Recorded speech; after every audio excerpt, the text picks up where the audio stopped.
কিসের গন্ধ? মানুষের সুখের গন্ধ। অসহ্য। আজ অমাবস্যা রাত। আজ আমার শক্তি দ্বিগুণ হবে। আজ আমি জল পরি আরে গ্রামকে ধ্বংস করে দেব। যা জল পরি করে নিয়ে আয়। ওরে জল আজ তুই কোথায় পালাবি?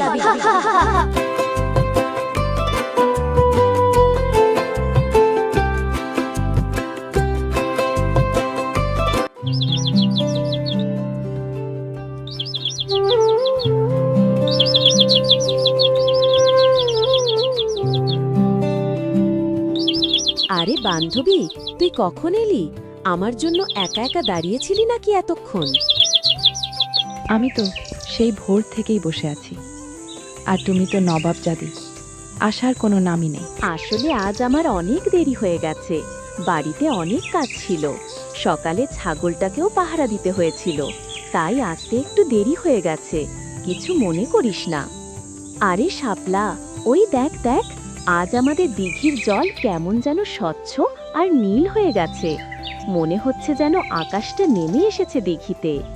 মুরব্বীরা এমনই বলে না, এদিকে তো রহস্য আছে। আমি শুনেছি এই দিঘিতে জলপরি থাকে, সে নাকি দিঘি পাহারা দেয়। কিন্তু কেউ কি তাকে কখনো দেখেছে? ওই না রে, শুধু পূর্ণিমার সময় নাকি নীল আলো দেখা যায়। ওই যে দেখ, ওই জঙ্গলটা একটা ছায়াবন, ওখানকার নাম নেওয়াও নাকি নিষেধ। চল চল, এসব কথা শুনলেই আমার গা ছমছম করে ওঠে। তাড়াতাড়ি পানি নিয়ে বাড়ি ফিরে যাই।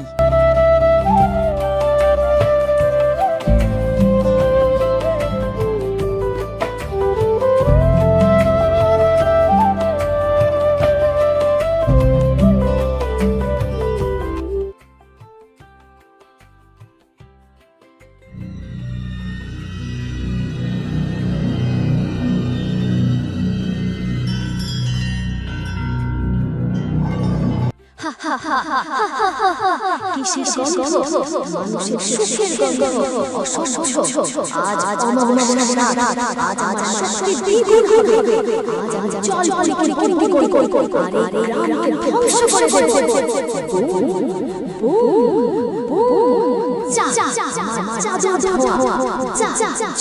জল পরি করে নিয়ে আয়।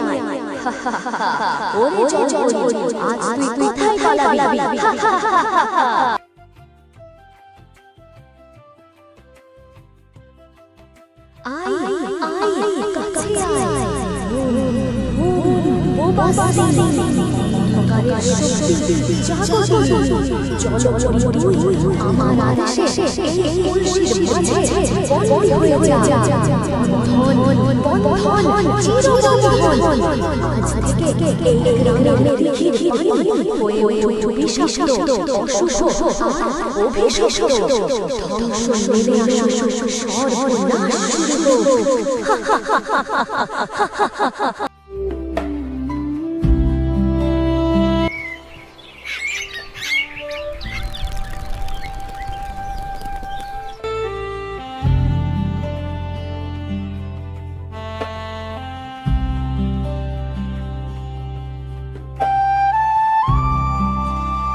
শিগগির আসো তো।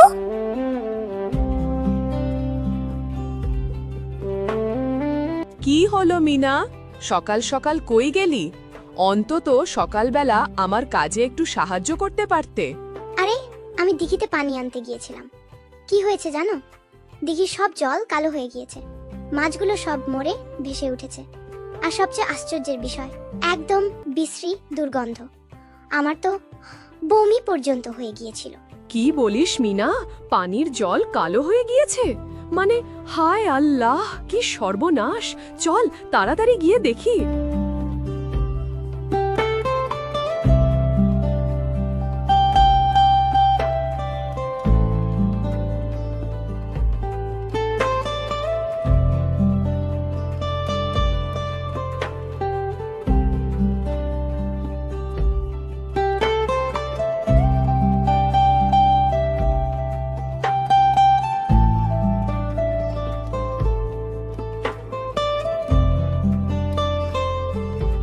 এ কি সর্বনাশ হলো রে! কাল বিকালেও যে পানি টলটলে ছিল, আজ তো আলকাতরার মতো কালো। এখন আমরা কোথা থেকে পানি পাবো? শুধু কালো নয় মাসি, গন্ধটা শুকেছ? মনে হচ্ছে হাজারটা পচা ইঁদুর কেউ জলে ফেলে দিয়েছে। দেখ দেখ শাপলা, মাছগুলো সব মরে ভেসে উঠেছে। এই জল তো আর মুখে নেওয়া যাবে না। এই নিশ্চয়ই কোনো সাধারণ ব্যাপার নয়। এক রাতে এত বড় দিঘির জল নষ্ট হওয়া মানুষের কাজ হতে পারে না। আমারও তাই মনে হচ্ছে। বাতাসটা কেমন ভারী হয়ে আছে, মনে হচ্ছে কোনো অশুভ শক্তি গ্রামের উপর ভর করেছে। আমার মনে হচ্ছে জলপরীর কোনো বিপদ হয়েছে, তা না হলে দিঘির এমন দশা হবে কেন? জলপরী থাকলে কিছুতেই এমন হতে দিত না। চলো সবাই মিলে গ্রামের মুরব্বী নানুর কাছে যাই। উনি অনেক কাল আগের মানুষ, উনি নিশ্চয়ই কোনো উপায় বলতে পারবেন।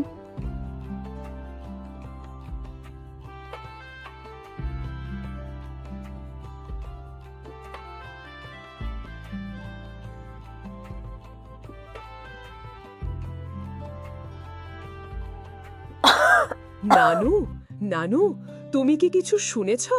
আমাদের দিঘির জলগুলো হঠাৎ করে রাতে কালো হয়ে গেছে আর অদ্ভুত দুর্গন্ধ ছড়াচ্ছে। ওই না রে বোন, আমি কিছু শুনিনি, তবে সকালে ঘুম থেকে উঠে বাতাসের গন্ধেই বুঝতে পেরেছি এ কোনো সাধারণ মরক নয়, এ হলো কোনো কালো জাদুর অভিশাপ। ওই কালো জাদু, সেটা আবার কি খালা? তুমি কি একটু বুঝিয়ে বলবে? আমার সন্দেহ যদি ঠিক হয়, তবে এ কাজ ওই ছায়াবনের শাকচুন্নির। ও অনেক দিন ধরে ও পেতেছিল। গ্রামের মানুষের সুখ সহ্য হয় না, নিশ্চয়ই আমাদের জলপরীকে কোনো মন্ত্র দিয়ে বন্দি করেছে। শাকচুন্নি, সর্বনাশ! আমরা সাধারণ মানুষ, আমরা কি ভূতের সাথে লড়তে পারবো? কেন পারবো না? ভূত যদি আমাদের ক্ষতি করতে পারে, তবে আমরাও তাকে তাড়াতে পারব। ভয় পেলে চলবে না। ঠিক বলেছিস মিনা, সাহসী আসল শক্তি। কিন্তু শুধু সাহস দিয়ে হবে না, বুদ্ধিও লাগবে। শাকচুন্নিরা খুব ধূর্ত হয়, আবার খুব বোকাও হয়। শোন তবে, শাকচুন্নিরা অন্ধকার আর পচা জিনিস পছন্দ করে, কিন্তু ওরা লোহা একদম সহ্য করতে পারে না। লোহা ছোঁয়ালে ওদের গা জ্বলে যায়। আর একটা জিনিস আছে, ওরা হলুদ, শুকনো হলুদ। আগুনের উপর পেলেই যে ঝাঁঝালো ধোঁয়া বের হয়, সেই ধোঁয়ায় ওদের দম বন্ধ হয়ে আসে। ওরা সেই গন্ধ সহ্য করতে পারে না, শক্তি হারিয়ে ফেলে। শুনতে সহজ মনে হচ্ছে, কিন্তু কাজটা কঠিন। শাকচুন্নির আস্তানায় গিয়ে এই কাজ করতে হবে, তার চোখের সামনে দাঁড়িয়ে। কে যাবে ওই মৃত্যুর মুখে? আর মনে রেখো, তোমাদের সামনে যে পথ তা সহজ নয়। আমার তো খুব ভয় করে, আমার ছোট ছোট ছেলে মেয়ে আছে। আমি এসব ভূতের কারবারে নেই। তার চেয়ে বরং আমরা অন্য গ্রাম থেকে জল কিনে আনব। আগামীকাল অমাবস্যার রাত, তুমি আমার জন্য দোয়া করে দাও। আমি আগামীকাল সন্ধ্যায় শাকচুন্নিকে ধ্বংস করার উদ্দেশ্যে রওনা দেব। না মা, না, তুমি আমার একমাত্র মেয়ে। তোমার কিছু হলে আমি কাকে নিয়ে বাঁচব? তুমি এখনো অনেক ছোট। শাকচুন্নি খুব ভয়ঙ্কর। যদি তোমার কোনো ক্ষতি করে দেয়, আমি তো তোমাকে যেতে দেব না। মা, আমাকে আটকিও না। জলপরি যদি বন্দি থাকে, তবে তাকে মুক্ত করতেই হবে, নইলে আমাদের দিঘি মরে যাবে, গ্রাম মরে যাবে। আমি ভয় পাই না। নানু, তুমি আমার জন্য দোয়া করে দাও।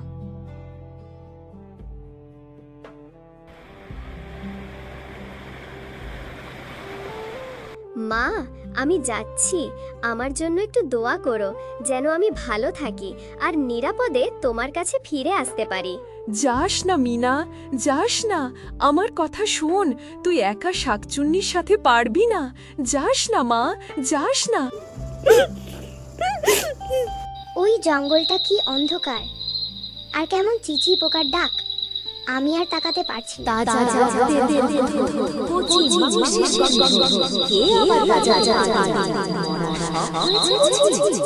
মাসি, আমি মিনা, রূপনগর থেকে এসেছি।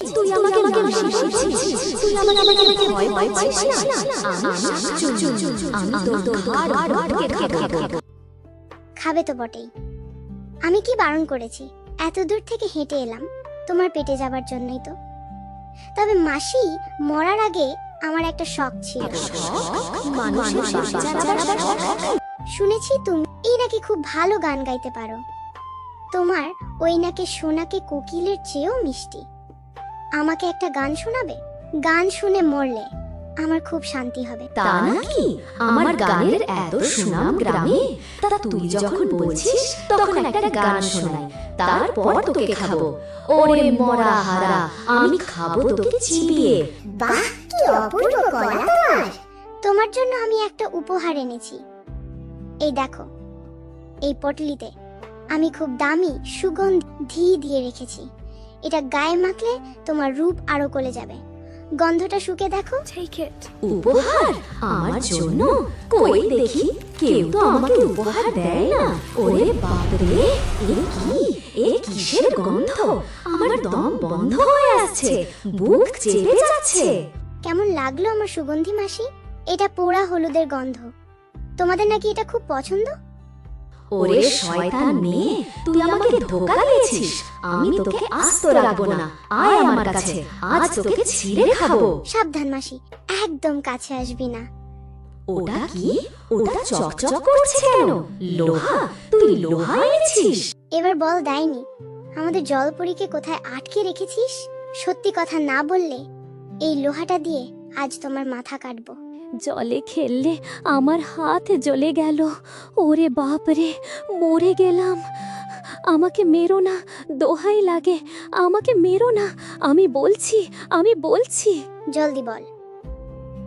ওই যে দেখো, বটগাছের গোড়ায় একটা হাঁড়ি আছে, ওটার ভেতরেই জলপরীকে মন্ত্র দিয়ে বন্দি করে রেখেছি। ওই হাঁড়িটা ভেঙে ফেললে সব জাদু নষ্ট হয়ে যাবে। জল, ওটা ঠিক হবে কি করে? জলপরী ছাড়া পাবে, জলও পরিষ্কার হয়ে যাবে। আমাকে ছেড়ে দে মা, আমি আর জীবনে ওই রূপনগরের ছায়াও মারাবো না। মনে থাকে যেন। যদি আবার কোনোদিন গ্রামের কারো ক্ষতি করার চেষ্টা করিস, তবে এর চেয়েও খারাপ দশা হবে। পালাও এখান থেকে। পালাচ্ছি, মানুষের বাচ্চা নয়, যেন সাক্ষাৎ মৃত্যুদূত।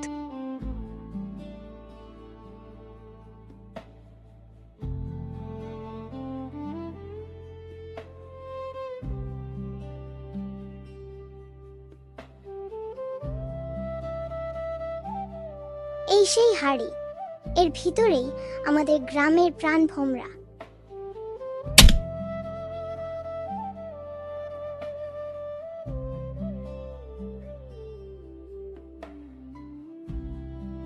হে মানব সন্তান, তোমাকে অসংখ্য ধন্যবাদ।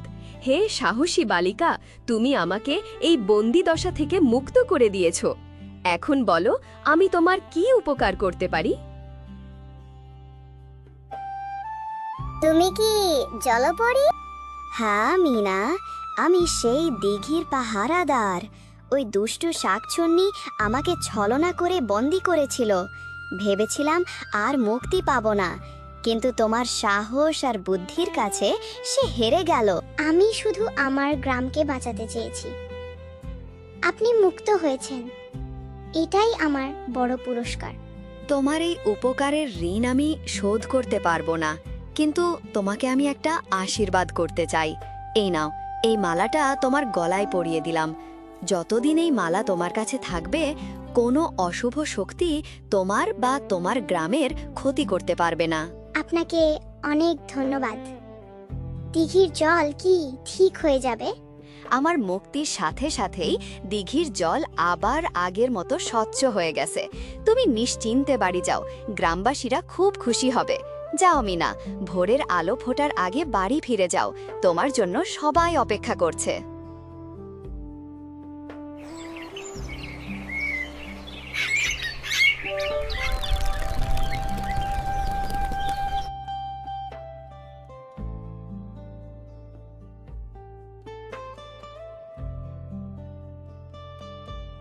হায় আল্লাহ, আমার চোখকে যেন বিশ্বাস করতে পারছি না। আমি কি ভুল দেখছি নাকি? আমাদের দিঘির জল এত পরিষ্কার হয়ে গেছে। আল্লাহ, তোমার কাছে লাখ লাখ শুকরিয়া। তাড়াতাড়ি গিয়ে এলাকার সবাইকে এই খবরটা জানাতে হবে। সবাই কত খুশি হবে।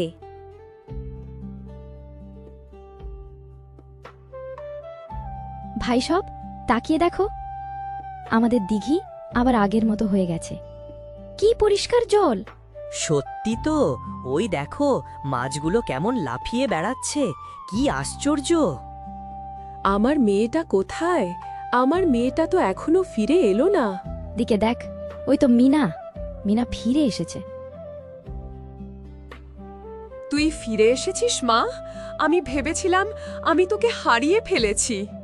বলেছিলাম না আমি ফিরে আসব। দেখো, আমাদের দিঘি এখন ঠিক হয়ে গেছে। শাকচুন্নি আর কোনো দিন আসবে না। তোমরা শোনো, মেয়ে বলে কাউকে কখনো দুর্বল ভেবো না। বিপদে বুদ্ধি আর সাহস থাকলে নারী পুরুষ সবাই সমান। ঠিক বলেছিস সাগর, আজ থেকে তুই আমাদের গ্রামের গর্ব। মিনা মা, তুই যা করলি তা আমার 7 জন্মে মনে রাখব। আমরা বড়রা যা করতে সাহস পাইনি, তুই একলা মেয়ে হয়ে তা করে দেখালি। সবাই আমার জন্য দোয়া করেছিল বলেই আমি পেরেছি। আমাদের দিঘি আবার বাঁচল, জলপরি মুক্ত হলো। এখন সবাই মিলে দিঘির পূজা করি। জয় জয় জলপরীর জয়, জয় জয় মিনার জয়।